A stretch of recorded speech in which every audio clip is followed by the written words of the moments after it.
बेटे आज हमने चैप्टर शुरू करना है न्यूक्लियाई, ठीक है। This is the third chapter of the modern physics और इस चैप्टर में कुछ नोटेशंस हैं जो हम यूज़ कर रहे हैं। First is atomic number. Z से आप रिप्रेजेंट करोगे एटॉमिक नंबर को विच represents the number of proton inside the nucleus. A represents the mass number, that is the number of proton plus number of neutrons. A minus Z give you the number of neutrons. Total number of nucleons means whatsoever are the proton and or the neutrons which are present inside the nucleus. Mass of neutron Mn, mass of proton Mp, and mass of neutron and proton is equivalent to the mass of nucleon, and both of these two quantities are equal to each other. AMU unit, atomic mass unit, which is used to represent the atomic mass of an element, and 1 AMU is equals to 1/12 of mass of C12 atom. और 1 AMU की value in terms of kg में होती है 1.67 into 10 raise to the power -27 kgs। और Einstein mass energy relationship से हमें क्या relation मिलता है? E is equals to mc square. Energy can be created into mass and mass can be easily converted into energy. Energy equivalent to 1 AMU को अगर convert करें तो 1 AMU इतने kgs के इक्वल हुआ। E is equal to mc square में इनकी values put करो, c की वेलोसिटी ऑफ लाइट और m की जगह पे mass in terms of kgs। You will get energy जो आएगी जूल्स में। अगर आपको इसको EV में कन्वर्ट करना है तो इलेक्ट्रॉन के चार्ज 1.6 इंटू 10 की पावर -19 से बेटे डिवाइड कर दिया, और फिर अगर उसे 10 रेज टू द पावर 6 से डिवाइड करोगे तो MEVs मिलियन इलेक्ट्रॉन वोल्ट में ये कन्वर्ट हो जाएगी, right. So the 1 AMU is equals to 931 MeV। यहाँ तक आगे। Now the radius of a nucleus, nucleus का जो रेडियस होता है इट इज़ डिफाइंड एज, आपको पता है जो रुदरफोर्ड एक्सपेरिमेंट से द डिस्टेंस जहाँ तक न्यूक्लियस की अट्रैक्शन है ना, न्यूक्लियस की अट्रैक्शन है उस पॉइंट से जहाँ पे रीबाउंड होके अल्फा पार्टिकल वापस जाता है, that is called as distance of closest approach. और पूरे न्यूक्लियॉन्स का डायामीटर वाला जो सर्कुलर रीजन है that is called as the radius of the nucleus. So assuming the nucleus to be a spherical shape, V be its volume and more will be the volume, more will be the number of nucleons. So volume is directly proportional to the number of nucleons. So V is proportional to A and volume of the sphere is 4/3 pi r cube is proportional to A, where A is said to be the number of nucleons, that is a mass number. R cube is proportional to A, so R is proportional to A raised to the power 1/3. Then we have R is proportional to A raised to the power 1/3, or R equals to R naught proportionality constant A raised to the power 1/3, and this R naught which is said to be a proportionality constant, its value in terms of Fermi, it is 10 raised to the power minus of the order of -15, 1.1 into 10 की power -15. But this relation is important. Why it is important? As such definition is not asked in exam, but इस छोटे से फॉर्मूले पे numerical आता है। R is proportional to A raised to the power 1/3. So mass number के साथ radius का जो रिलेशन है वो आपने ये याद रखना है। Density of the nucleus represented by rho. Suppose M be the mass of the single nucleon, A be the mass number of the nucleus, capital M be the mass of the nucleus. अगर मुझे mass लेना है, mass number is A, capital M be the mass, so mass is equals to M into A। एक nucleon का mass total जितने हैं उससे multiply कर दिया, that will be the total mass of the nucleus.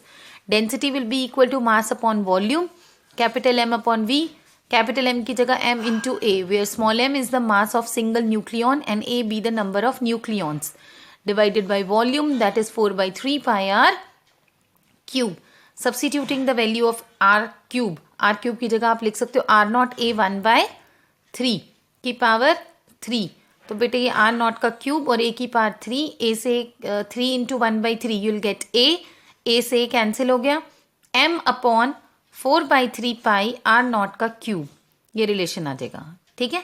So this is the value for the density, and on substituting the values of R not, M and pi, you will get the density of nucleus is of the order of 3 into 10 raised to the power 17 kg per meter cube. Now अगर question पूछा जाए calculate the energy equivalent to 5 gram and 5 AMU. What is the difference between it?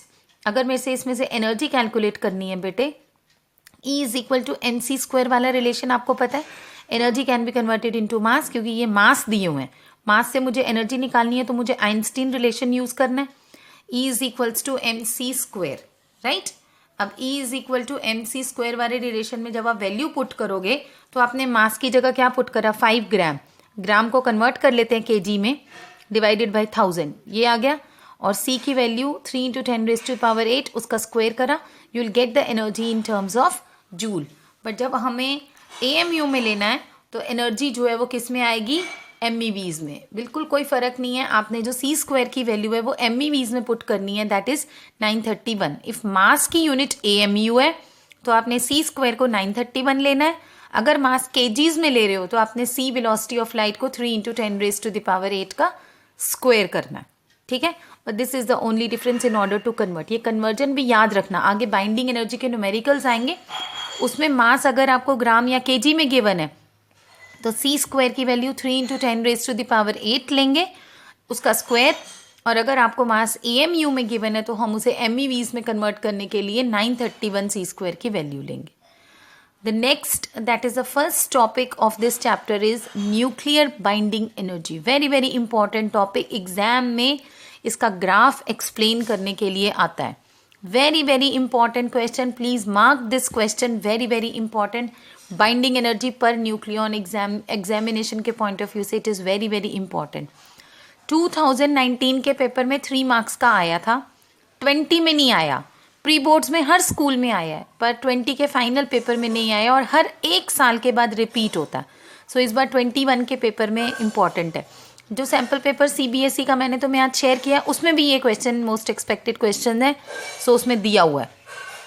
Now the nuclear binding energy है क्या, वो energy जो nucleons को nucleus के अंदर बाइंड करके रखे. That much amount of energy which is required to bind all the nucleons inside the nucleus is said to be the nuclear binding energy. Suppose small m be the mass of nucleus of atomic number Z and its mass number is A. Z be the number of proton. तो अगर mass number में से Z minus करेंगे you will get the number of neutrons. Mn be the mass of neutron and Mp be the mass of proton. होता क्या है, सारे protons का मास और सारे न्यूट्रॉन्स का मास अगर प्लस किया जाए तो जो actual mass of the element है उसके इक्वल नहीं होता. यानी सारे प्रोटॉन और न्यूट्रॉन का मास अगर सम अप करो तो वो मास इक्वल नहीं होता.